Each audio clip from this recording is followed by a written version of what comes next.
Короче, уникальные. Это, Сколько технологий было развито, да, вот эти производства? это фантастическая просто. А какой период? Часть погребения датируется эпохой Средней бронзы, так называемые, развивались аланские племена. Под натиском гуннов они были вынуждены отойти немножко.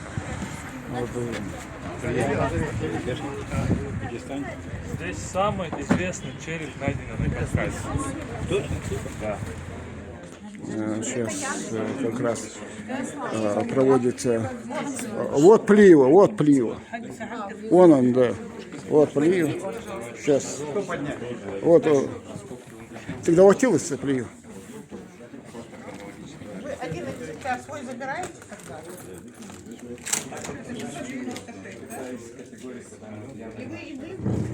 Сейчас собрались. Я писать буду, подавать.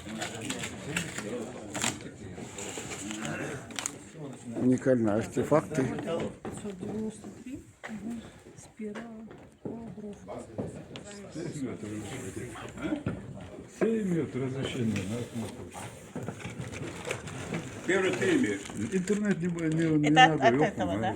Я интернет. Интернет. Не, я знаю. Понятно. В целях безопасности вопрос тоже есть.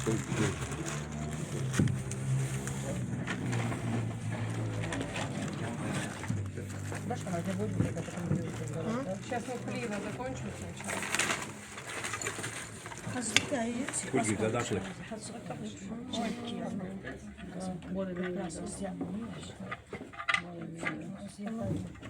Да, подклеивается.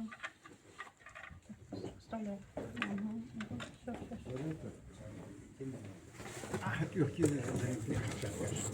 А я писать Она будет буду. писать, а я буду, да.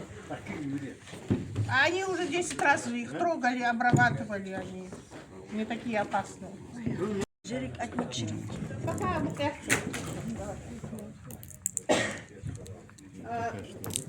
там номер стоит где-то, номер 1, на бумажках, да? Вот, они все подписаны. Вот у нас. Тогда я не очень писала.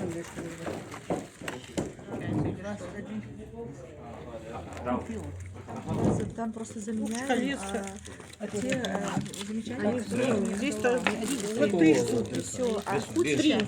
Вот они все вместе. 5, 6, 7. Вы привезли новую партию нам артефактов, которые были найдены, как я понял, Плиева и Яндери, да? Дайте характеристику вот этим У найденным. нас продолжается плановая передача, прием передачи коллекции из раскопок, которые мы проводили в 2018, 2020, 2022 годах. Коллекции зарисованы, описаны, отреставрированы. В данном случае в результате раскопок по высоковольтной линии Новогрозненская ТЭЦ Плиева 110 киловольт был раскопан объект культурного наследия, Плиевские курганы номер 5. Это был выявлен объект культурного наследия, были проведены раскопки. Вот материал, который был получен более чем в 20 погребениях, он сегодня передается. Есть Это погребения, в какой которых... период примерно? Там разные. В основном он датируется эпохой Средней бронзы, второго тысячелетия до нашей эры. И по мере того, как менялись какие-то племена... С ним что идет еще? Да, эпоха Средней бронзы. Второе тысячелетие до нашей эры. Северокавказская культура. Вот эти булавки, они являются характерными как раз вот для второго тысячелетия до нашей эры.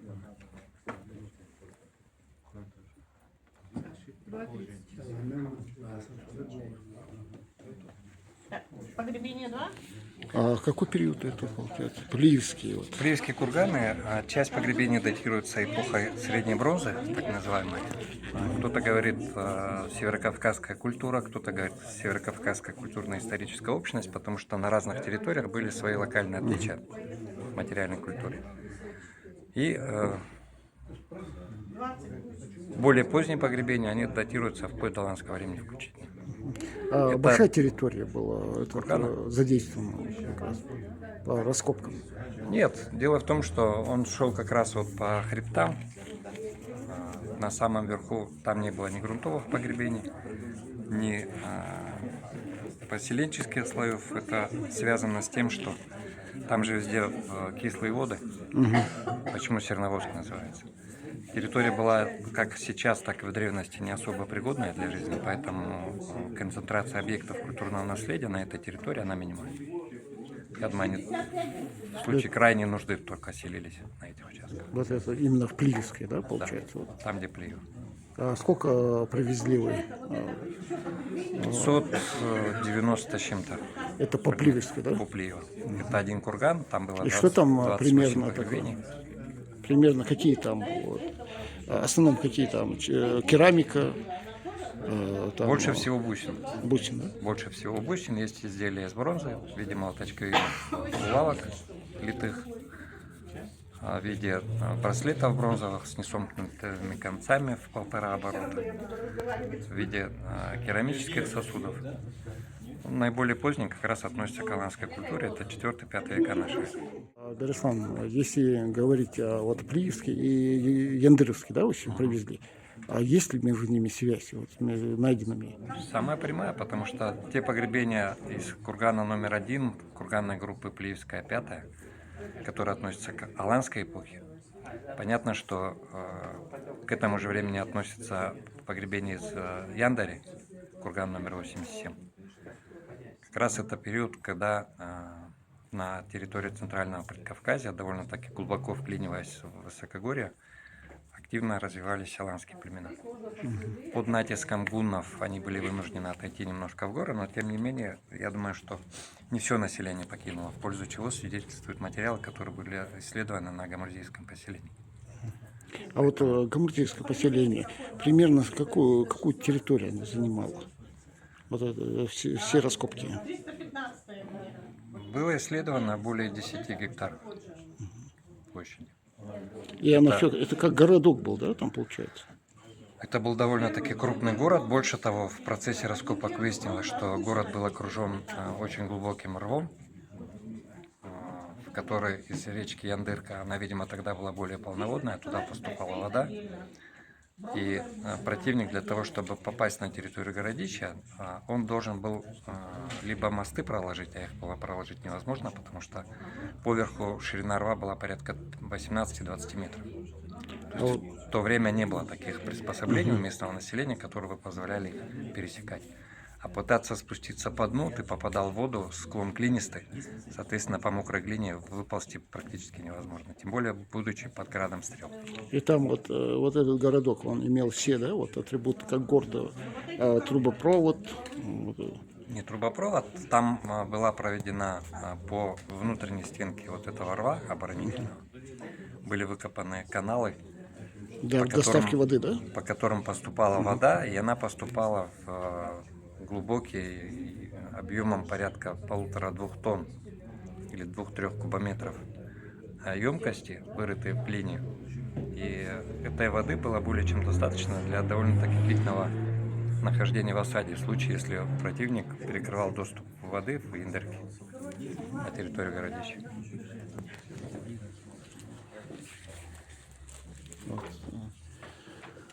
Передаются артефакты.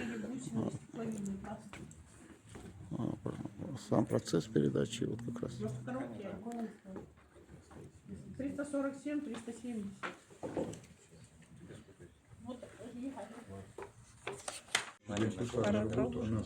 Вот красивые вещи. Это Cartier, да, у нас? Массивный литой браслет, 1,5 Это оборота. какое время примерно? Это северокавказская культура, второе тысячелетие до нашей эры. Второе тысячелетие, да? Да. Ну, древние вещи. Обрубленные, расклепанные.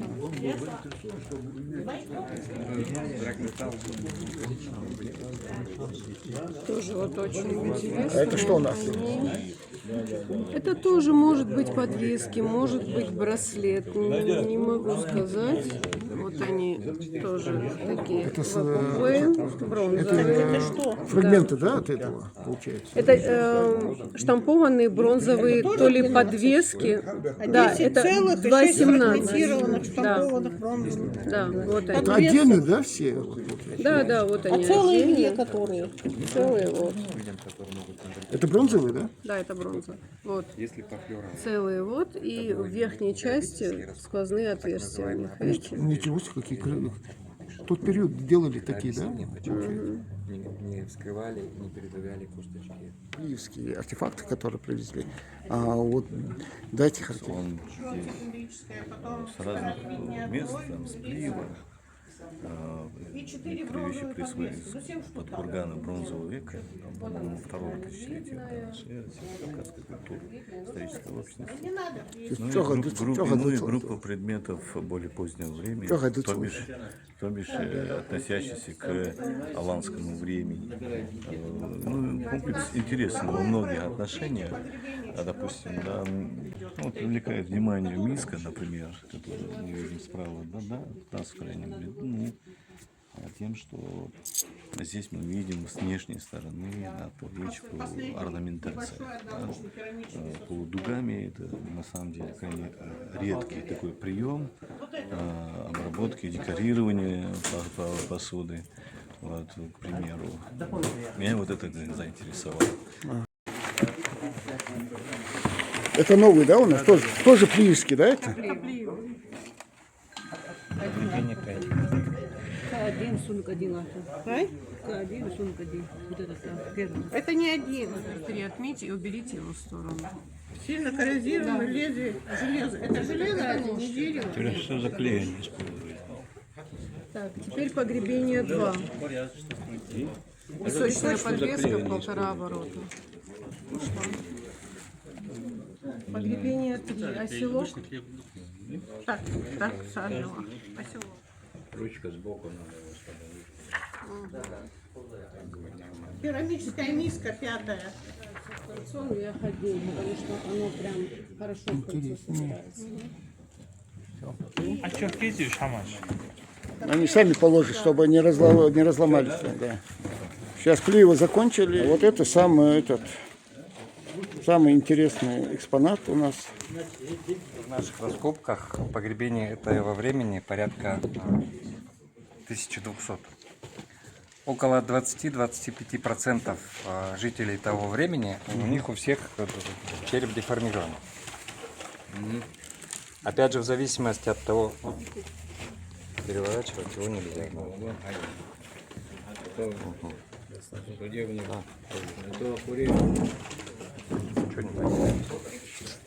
Деформированный череп. В зависимости от того, как бинтовали, развитие черепной коробки шло либо вот в этом направлении, как в данном случае. Если бинтование было горизонтальным, то череп развивался в верхнем направлении.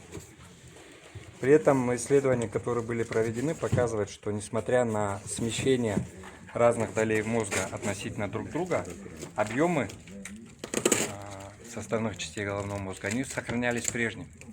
То есть с какой целью это делали, непонятно. Были даже предположения, что таким образом людей зомбировали. Но Как манкурт сейчас, да, больше всего специалисты склоняются к тому, что тем самым они подчеркивали высокий социальный статус этих людей, которые были погребены. Это специально. За счет того, что она бинтовалась вот так в младенчестве, и по мере того, как черепная коробка развивалась, она, поскольку с этой стороны она забинтована, то, естественно, она начинала расти наверх. Это челюсть вверх. Да, челюсть. При этом пропорции сохранялись. Есть предположение, что, может быть, эти люди испытывали сильнейшие головные боли, и за счет этого они становились как бы такими живыми роботами. Но это не находит подтверждения ни в чем. Потому что если рассматривать в целом, вот здесь лежат остальные кости, они разной степени сохранности. И если смотреть, вот брать опять же статистические данные по исследованиям физических данных тех людей, которые были носителями, если так можно выразиться, такой же особенности. Они занимались физическим трудом, пользу чего говорят наросты на костях. Они могли быть маленького роста, большого роста, то есть они могли занимать высокое социальное положение, судя по инвентарю, который вместе с ними обнаружен. Они могли быть небогатыми. Ислам, а это женский или мужской? Это женщина. Сколько лет примерно? Ну, судя по тому, что вот здесь мы видим, что зубы мудрости уже выросли, а на верхней челюсти их еще нет. То есть ее возраст где-то в пределах 18-19 лет. Ну, короче, молодая девушка. Молодая девушка, да. Можете показать? Это у нас Яндри, да? Да. Берслан. А вот Яндри сколько у нас объектов? Это женщина тоже с Яндри, да, получается, вот эта девушка? Это девушка с Гамурзиева. Дело в том, что на территории гамурзийского поселения, где была, я сейчас точную цифру не скажу, 711 комплексов было всего исследовано на территории гамурзийского городища.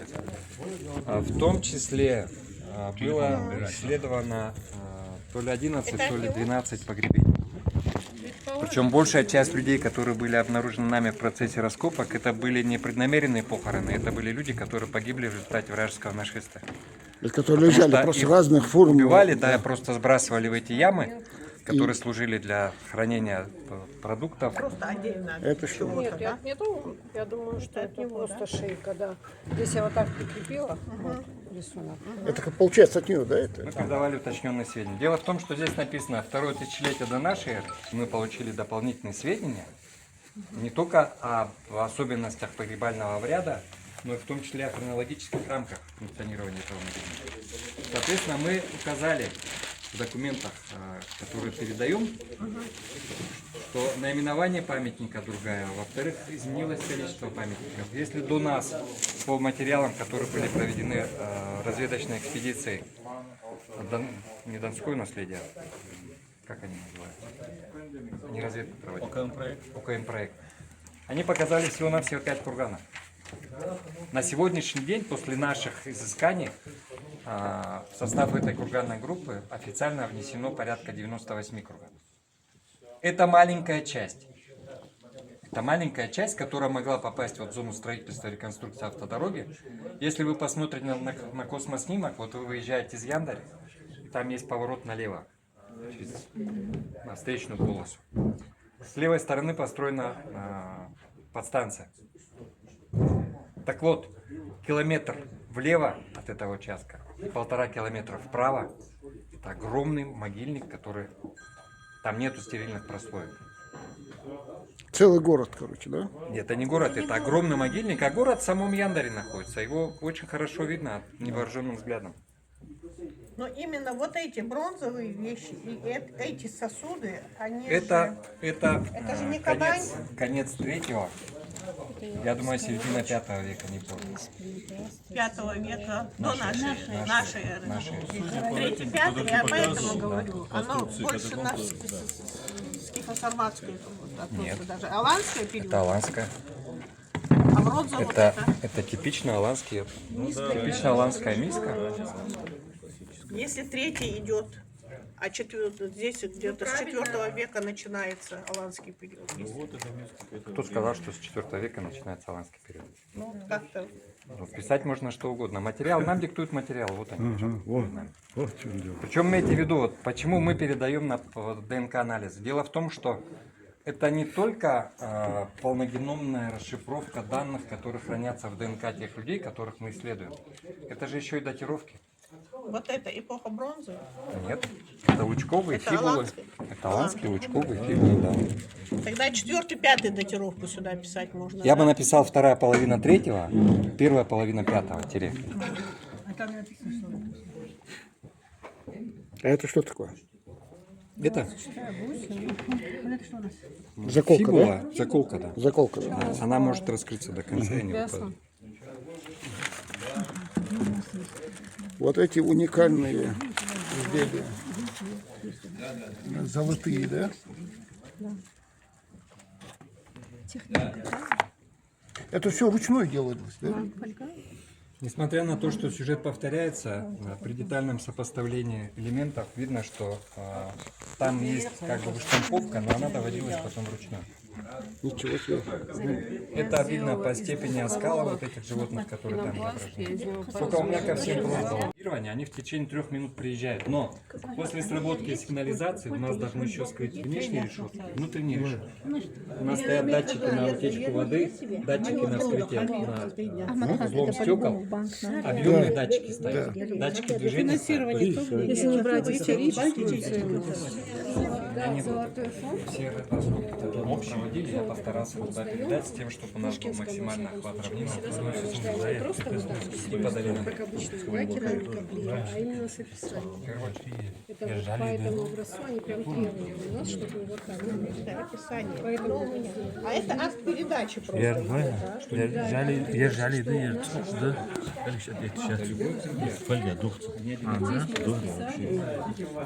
Это вообще уникально.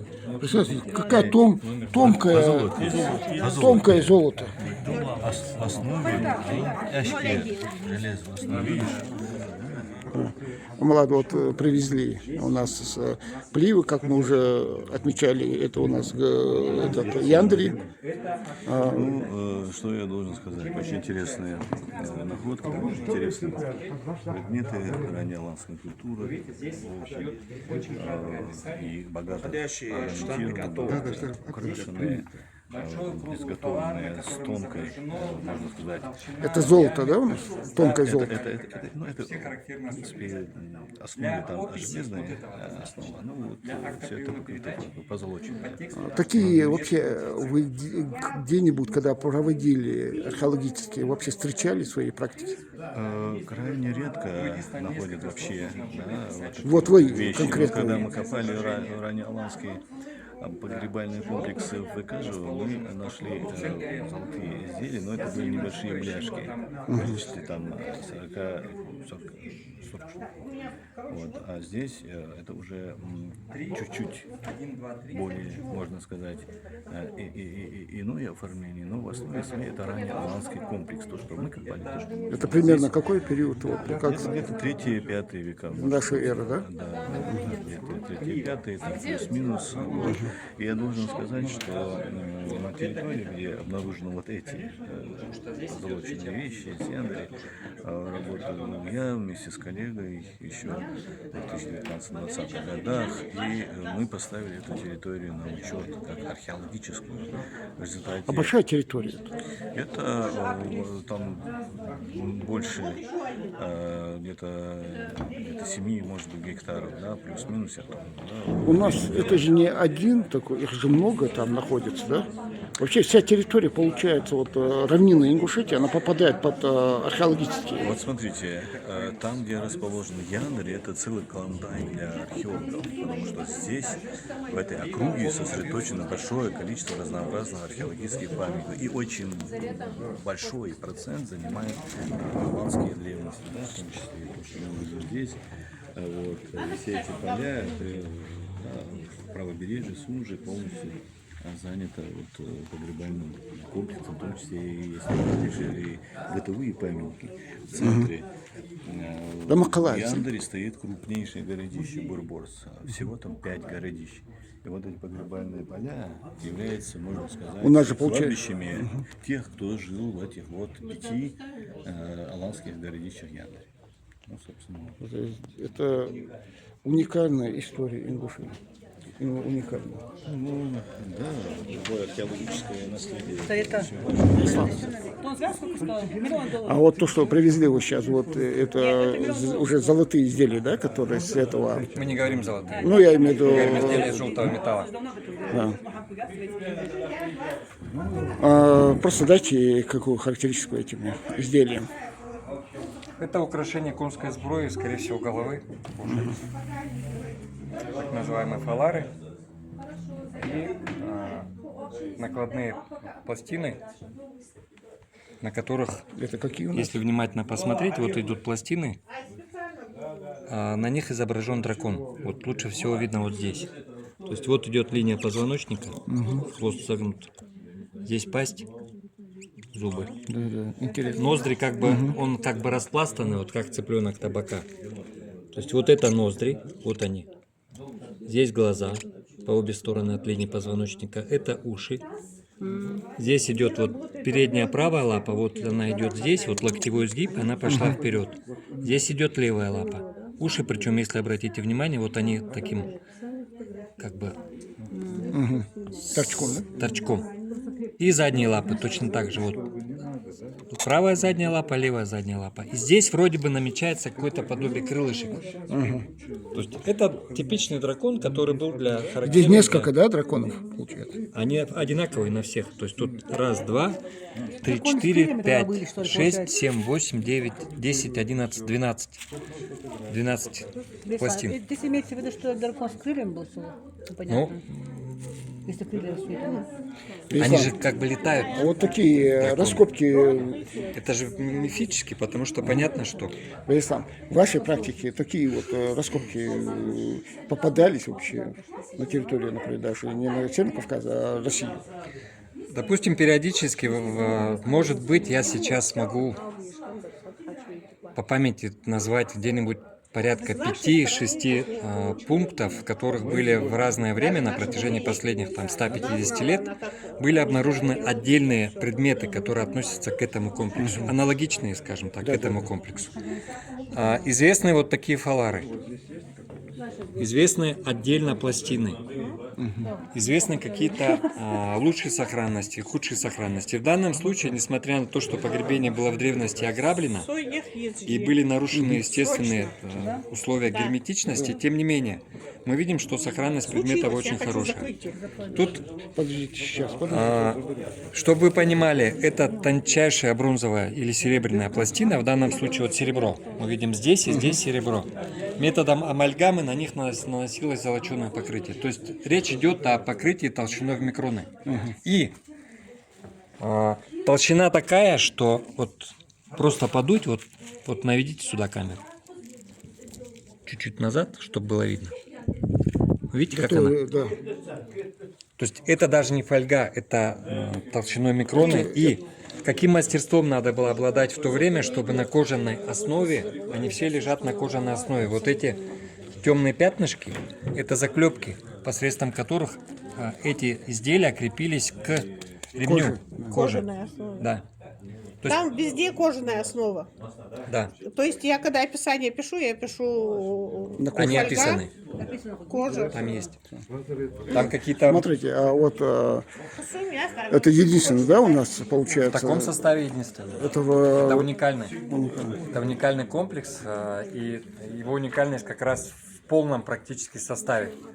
У нас есть, пусть и во фрагментированном виде, наконечники ремней, у нас есть во фрагментированном виде пряжки, псевдопряжки, потому что они на самом деле нагрузку не несли. Это была чисто такая бутафория. И у нас есть полный состав непосредственно самих пластин. Единственное, мы не можем точно указать, но с другой стороны есть аналогии. Мы можем по аналогии предположить, как они располагались. Скорее всего, вот в области щек. Где это, у лошадей. Да. Короче, уникальные. Это я не могу сказать очень уникальный, потому что само по себе уникальный, это уже говорит о том, что он один из. Он один из. И сама сюжетная сцена, то есть там изображен шакал, там изображена собака, причем собака гончей породы, там изображен волк и, судя по всему, лиса. Повезло, что нам она досталась. Сохранилась. Работали реставраторы из музея искусств имени Пушкина из Москвы. Они специально приехали в Нальчик и очень долгое время работали с этим комплексом, потому что малейшее прикосновение даже с помощью самой мягкой беличьей щетки. Насколько технология была развита, да, вот эти производства? Это фантастическое просто. То, что забирается,